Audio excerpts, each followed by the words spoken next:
yo mandar mensaje con Wesley. Pero, kausap ko si Mami Juana kanina pa, inaano niya ako, natawagan ko rin si Juana, mga amigo. Sabi ko sa kanya, ikaw na tumawag. Tawagan ko.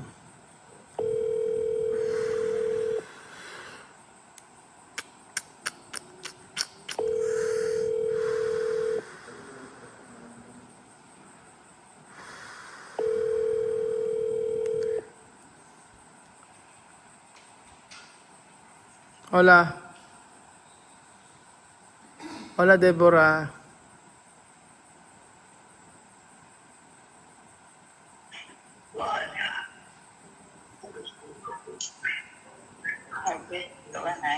Hola, mamá. Hola. Hola, ¿dónde está? ¿Casa? Sí, estoy en casa. Ah, ¿cómo estás? Estoy bien. Yo no he visto tu cara. ¿No tiene luz? Bueno, Ajá,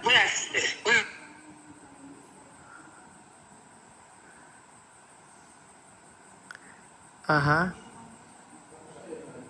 sí. Okay. Ajá. No, yo mandar mensaje con Wesley, pero él dice solo está bien, solo esto.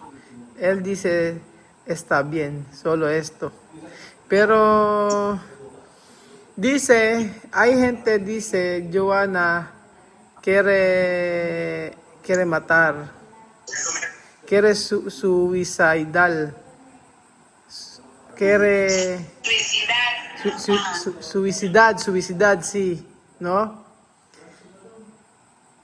Sí, ella quiere esto.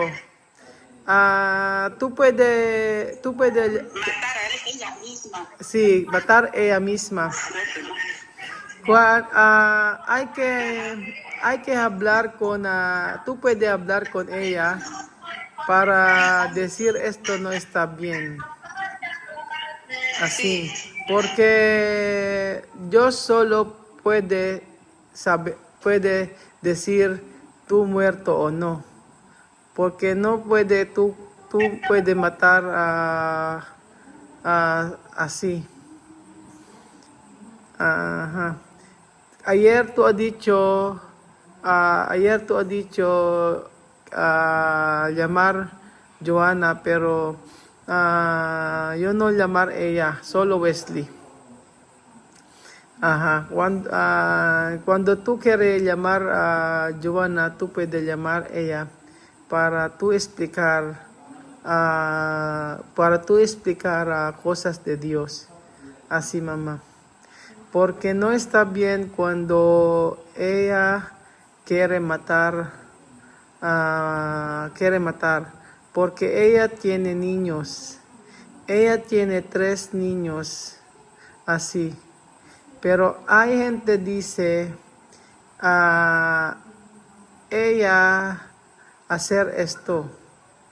Yo no sé, pero ella no mandar, sí, porque antes ella no responder, porque antes ella enfadar conmigo. Ella dice, ¿por qué yo hacer a video con Wesley sin ropas así? Pero esto no la verdad.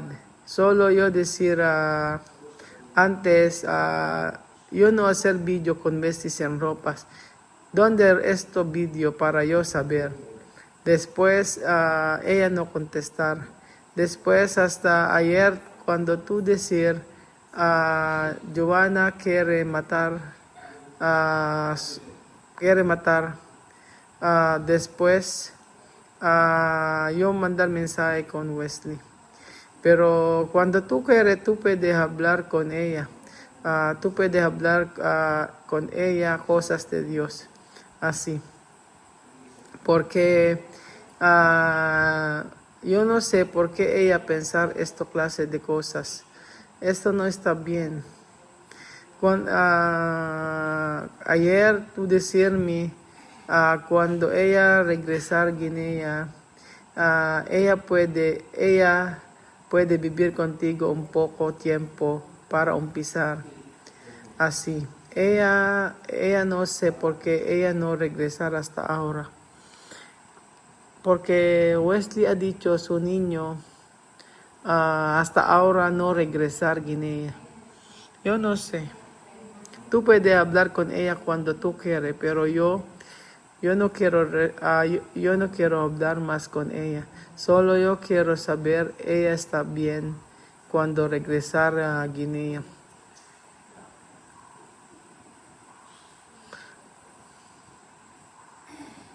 ¿Tú entiendes? ¿A mamá tú entiendes?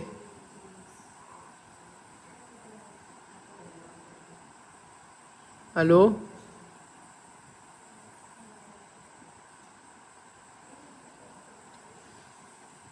¿Aló? ¿Tú escuchas?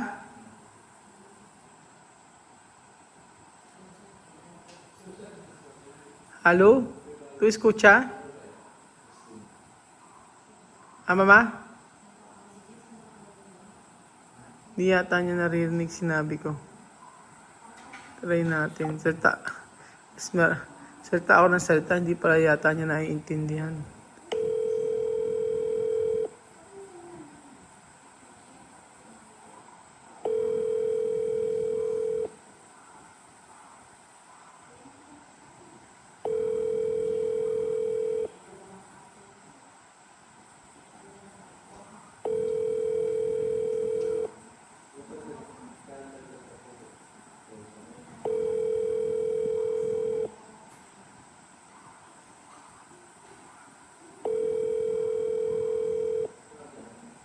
Hindi na siya nagano.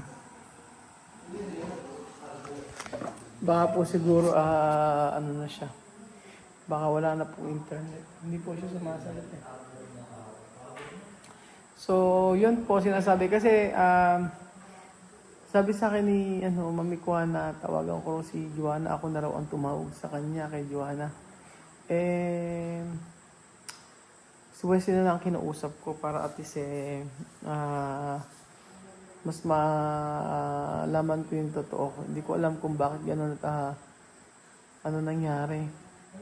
So, tama naman din kayong mga nanonood na kung siya ay magpapakamatay, hindi niya sasabihin. At saka, siguro, kung gagawin niya yun, para makonsensya ako, ganun ba? Sabi ko nga sa kanya, ano bang ginawa kong masama sa kanya?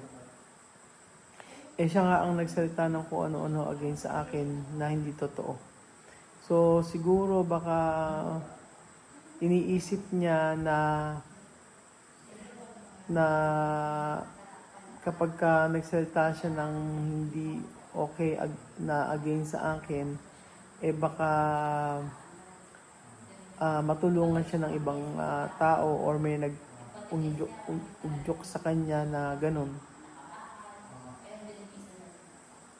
So, yun mga amigo. Kasi kahapon pa ako napapaisip, kahit ganun yung ginawa sa akin ni Joanna, syempre, hindi ko naman po pwedeng, alam niyo yun, yung pakiramdam na, bakit niya ginagawa yun? Bakit niya gustong wakasan yung buhay niya, di ba? Bakit niya gustong gawin yun? May mga anak siya. So, samantalang dati nung nasa may, naman siya, di ba? Nasa may Equatorial Guinea siya, nabuhay naman siya na wala ako. So, bakit ngayon? Bakit ganun siya, di ba? So, ewan ko mga amigo, pero bahala na si Wesley. Basta si Wesley kausapin ko kahit papaano. So, baka ginagawa niyo yun para makonsensya ako or hindi no kasi sila kinokontak. At ang sa akin nga lang, sabi ko nga po sa inyo, hindi tama kasi na pwede naman namin pag-usapan yung dapat pag-usapan. Pero mas pinili niyang maniwala sa mga tao at gumawa pa ng video na hindi totoo. Kaya siguro baka hindi niya nakinaya at siguro siya nakukonsensya. Hindi ko alam, wala akong idea. Pero nag-message naman na ako kay Wesley. Tinatanong ko kung ano nangyari sa nanay niya. Ganun po. So may nabasa kasi ako na sinend sa akin, sabi ganun nagtangkaraw magpaka matay yung siya. So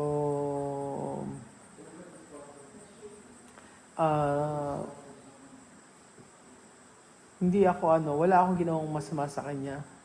At saka ginawa ko ang lahat naman para sa kanya. So walang reason para yung bang sabihin mo na yung magigilty ka ng sobra.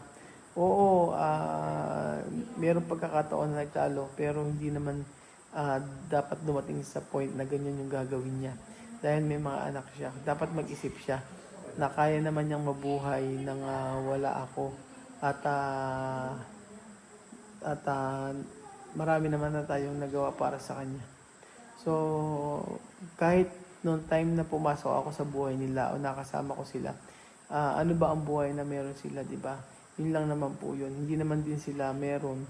Kumbaga, parang noong time na yun, na nakilala ko sila, walang-wala din naman talaga sila. So, hindi naman nila pwedeng iasa yung buhay nila sa akin, lalong-lalo na yung mga usapan namin magpunta dito hanggang makauwi hindi naman nasunod. Kaya sabi ko nga po, bahala na ang Diyos at nawaya kung totoo man po na siya ay nagtangka, dapat naway hipuin siya at naway hipuin ang kanyang puso ng ating Panginoong Yesus na maisip ni Joanna na hindi ganoon, di ba? Hindi ganoon ang solusyon mo. Hindi solusyon 'yun. Ang dapat niyang gawin is magtrabaho para sa mga anak niya. So, siguro dahil nga, di ba, sa akin kasi instant lang Instant yung pagpapadala, instant lahat-lahat, madaling nakukuha ang lahat. Yun siguro ang gusto niya. Kaya yung parang sabi nga sa comment, blackmail daw. Bina-blackmail ako. Yun yung sinasabi sa akin na para hindi niya ako patatahimikin sa ganoong paraan, sa ganoong ginawa sa akin. Hindi niya ako patatahimikin dahil may gagawin siya na against na para ako ay makonsensya siguro or gano'n. So, tingnan po natin mga amigo at nawa po matauhan to si Joanna sa mga pinagagawa niya. Malaki na siya, hindi na dapat ganoon. Dapat dapat mag-isip siya na may mga anak siya na dapat buhayin. So, yun po mga amigo, nakakalungkot lang dahil lahat ng ito ay humantong sa ganoon.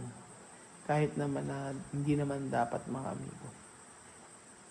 So, ayun po mga amigo. Thank you so much po sa paladang episode na ito at ipag-pray natin si Joanna kahit ano man ang ginawa niya sa atin. So, thank you so much po at God bless.